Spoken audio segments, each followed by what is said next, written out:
What is enzymes and how we can differentiate with hormones? That is the most important thing, and students are often get confused. This is Dr. Pankaj Kumar, your mentor for the sessions, and we will be talking in very detail about the enzymes. We know very well that enzymes are primarily proteinaceous in nature, or primarily it is made up of protein only, right? So, all enzymes, almost all enzymes are made up of protein, right? And we know very well that protein are of three types, what we call primary, secondary and tertiary. Accordingly, the enzymes can also be of primary, secondary and tertiary depending upon the nature of the protein, right? But mostly all those proteins which is of tertiary, they are active. Why? Because in case of tertiary protein, what happens, there is a folding or 3D structure. As a result, active site is actually being formed. Okay, you can see in the diagram. So this is actually being the active site, right? And since it is the active site, so that's why substrate will come over there, and as a result reaction is going to happen. Okay, so that's why the enzymes are active mostly on the tertiary form. Okay, however, the primary enzymes are also active, but very few. For instance, take an example of insulin. Insulin is a primary protein, but it is active. Take another example, like let me say ribozyme. Ribozyme is also primary protein, and they are also active. But in majority of the cases, what happens, it is the tertiary form or tertiary protein, right? When they form the enzymes, then they are actually the active enzymes. Okay. So first of all, let's try to understand what are the different types of enzymes. Okay. Now we know very well that enzymes are primarily proteinaceous in nature, but in enzymes certain non-proteinaceous factors are also added. And when non-proteinaceous factors are added, we call them cofactor. Now there can be different types of cofactor. Now in order to understand, first of all, we need to understand two terms. What is holoenzyme and what is apoenzyme? Okay. So what happened, whenever any enzyme is actually bounded with any of the cofactor can be anything, metal, inorganic, organic, whatever. If any enzyme is going to be added with some cofactor, so complete enzyme and cofactor substances are actually called as a holoenzyme, right? So this is what you can see there. This is the holoenzyme. Okay. Now when cofactor is removed, what will happen? Enzyme will become inactive. And when the enzyme will become inactive, then that part is actually called as a apoenzyme. So we can say apoenzyme plus cofactor is a holoenzyme. That we can say like that, right? Now, depending upon the different types of cofactors, okay, the three groups has been recognized. What are they? The very first, what we call prosthetic groups. Here what happens, that in addition to the proteinaceous part, organic groups are permanently bounded to the enzyme. They cannot be removed easily. This is what we call prosthetic group. For instance, the cytochrome, because we know very well for cytochrome iron is attached. So both complex are bound together, and iron cannot be easily attached, cannot be easily removed from the cytochrome. That's why we are calling them the prosthetic groups. Okay. Now there are second group, what we call activators. There are large number of enzymes through which some metals are added. Take an example of alcohol dehydrogenase. With that, zinc is added. Okay. So that's why we call them the activators. Now the third group, what we call them coenzyme. Now in case of coenzyme, what happens, that the cofactors are the organic molecule, okay, and they are not permanently attached, they can be removed. So mind it, in prosthetic groups, what happens, that the cofactor cannot be removed, but in case of coenzyme, the cofactors can be removed, right, and primarily they are organic in nature. So large number of vitamins, okay, these are the perfect example of the coenzymes, right. So these are the primarily the type of cofactor what we see. Now let's discuss what are the different types of enzymes. So all the enzymes has been divided into 6 categories depending upon the kind of reaction they catalyze. It could be oxidoreductase, which actually participate in the process of oxidation and reduction, as we see in respiratory molecules or in photosynthetic molecule, right. Then we have a transferase. In case of transferase, what happens? One group is actually being transferred to another. For instance, take an example of aminotransferase. What happens? That amino group is actually being transferred from one molecule to another molecule. Then we use the aminotransferase. Then we have a hydrolysis. In case of hydrolysis, what happens? That water being added. We see a number of examples in case of glycolysis as well as in case of Krebs cycle, where H2O being added to the system or H2O being removed to the system. Then we call it as a hydrolysis. Then we have a lysis. What is the function of lysis? The function of lysis is breaking. Whenever anything is going to be broken, then we use the word lysis. Isomerase, that is the isomeric reaction. For instance, in case of glycolysis, take an example of DHAP being converted into 3-phosphoglyceraldehyde, right? So both are actually isomers and we use the enzyme isomerase. And finally, ligases. Ligases is going to add it.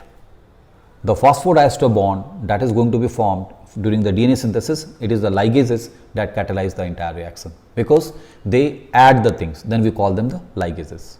So depending upon their functions, the different types of enzymes has been recognized. Okay. So let's see the two words which is very important in case of enzyme. Active site, I told you that active site where the substrate is going to fit. But along with the active site, there is another site, what we call it is an allosteric site. And what is the function of the allosteric site? The function of the allosteric site is to prepare the active site as per the shape of the substrate. Okay. So every enzyme is going to have a fixed substrate as well as a fixed allosteric site. That means allosteric site is going to control the very process of the enzymatic actions, right? So have a look.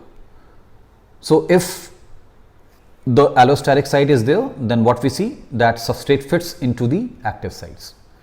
But suppose if the allosteric site is not filled by anything, then what will happen? That substrate cannot fill into it. Okay. So have a look at this animation. You see the molecules are actually not being able to fit because the active sites are not in the shape. But the moment the allosteric site is occupied by one specific component, then what happens? It assumes the shape of the substrate and the further reactions happen. So the very function of allosteric site is to maintain the shape of the active site for the further enzymatic actions. Okay, that is the very function of the allosteric sites. Now let's talk about that what is the difference between the enzyme catalyzed reactions and the normal reactions. Okay, we know very well enzymes are nothing but they are biological catalyst. And what is the function of catalyst? Catalysts, they themselves do not participate in the reaction, rather they either increase or decrease the rate of reactions. So enzyme is perfectly doing that. So first and foremost role of any enzyme is to reduce the activation energy. Now what is activation energy? Let's try to understand. Let's take an example. For instance, suppose the two substrate, let it be say A plus B is combining and forming D, right? And in the process, let it be say 20 minutes or let it be say 100 degrees Celsius is required. So activation energy is 100 degrees Celsius. But when we use the catalyst, the same reaction can occur at 50 degrees Celsius, right? So what the catalyst is doing, they are not participating in the reaction. The product will remain the same, right? But the activation energy from 100, it has been reduced to 50. So the very function of enzyme is to reduce the activation energy, and you can see in the graph as well. So the first is the graph is showing the activation energy without enzyme. In the second, what we see that activation energy is reduced and the same product is actually being formed. Okay. So please remember the role of enzyme is to reduce the activation energy.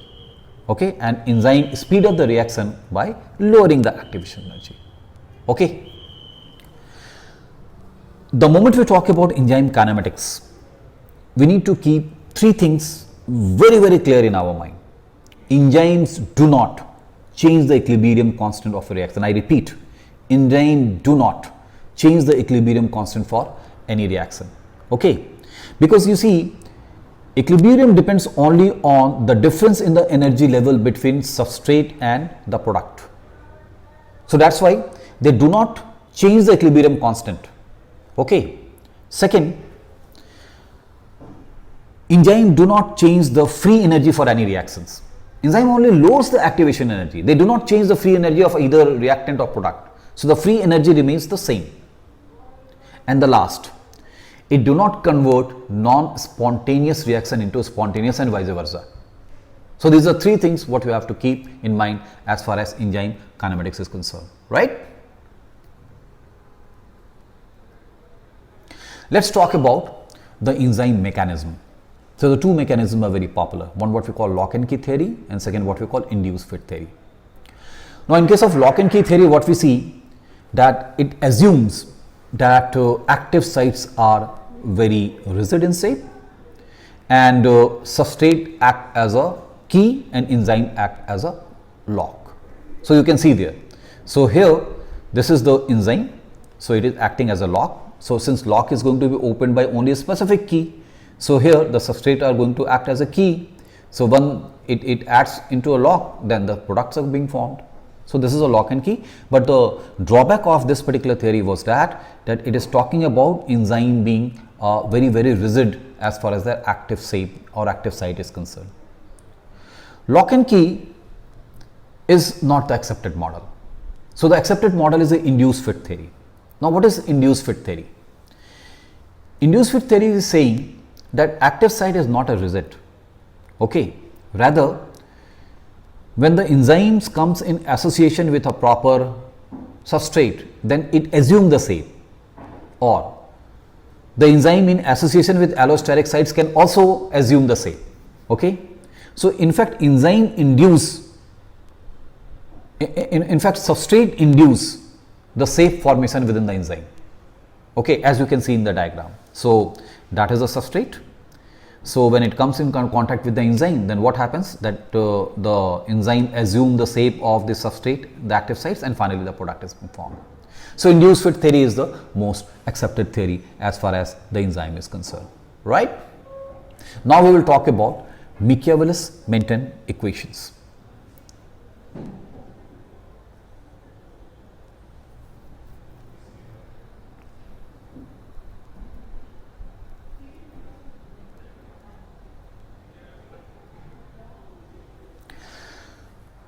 Michaelis-Menten equation is regarding the enzyme kinematics. We don't have to discuss all these things in very detail. We have to understand in a very brief way. So that is a formula you can see there. V is equal to V max. S stands for the substrate of the concentration of the substrate, and Km plus S. Km is the Michaelis constant.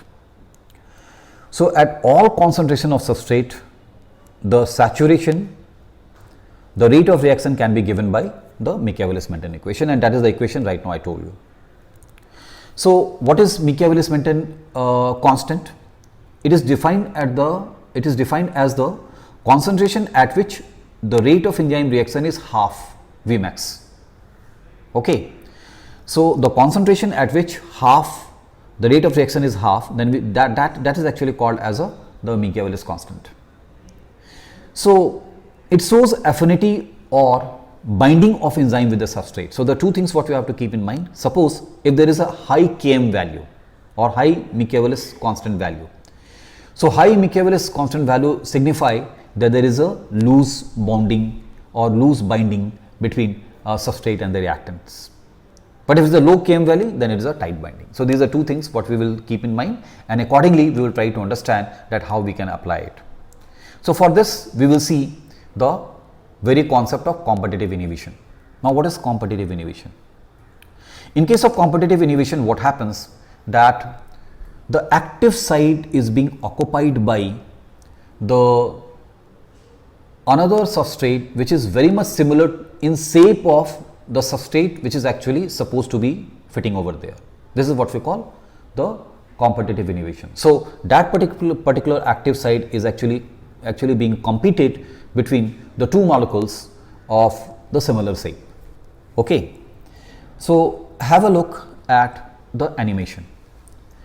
So you see, in case of animation, red color is your competitive inhibitor, right, and green color is the correct substrate which is meant for this enzyme. So when green color comes, then definitely the products are formed, but when red color comes, then what will happen? The product cannot be formed. So it means, so there is a competition between this red color and the green color.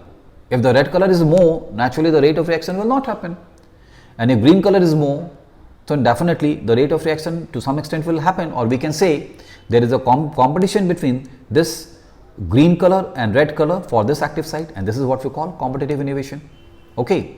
So what we can say, that inhibitors closely resemble the substrate, its molecular structure.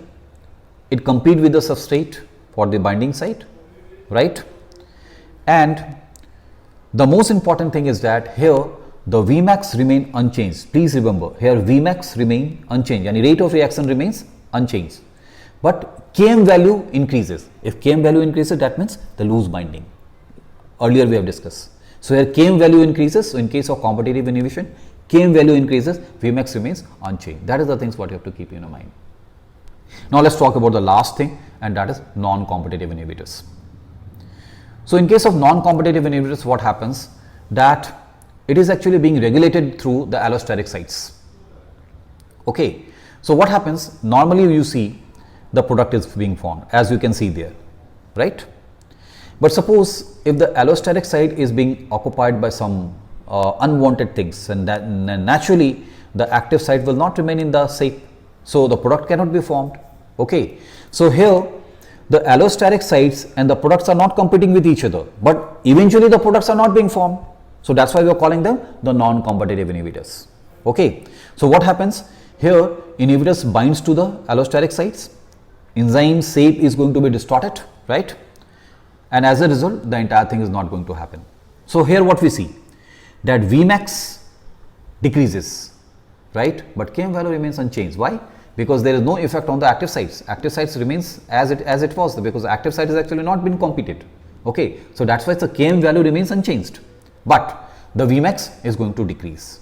Okay. So this is the things what we have to keep in mind, right?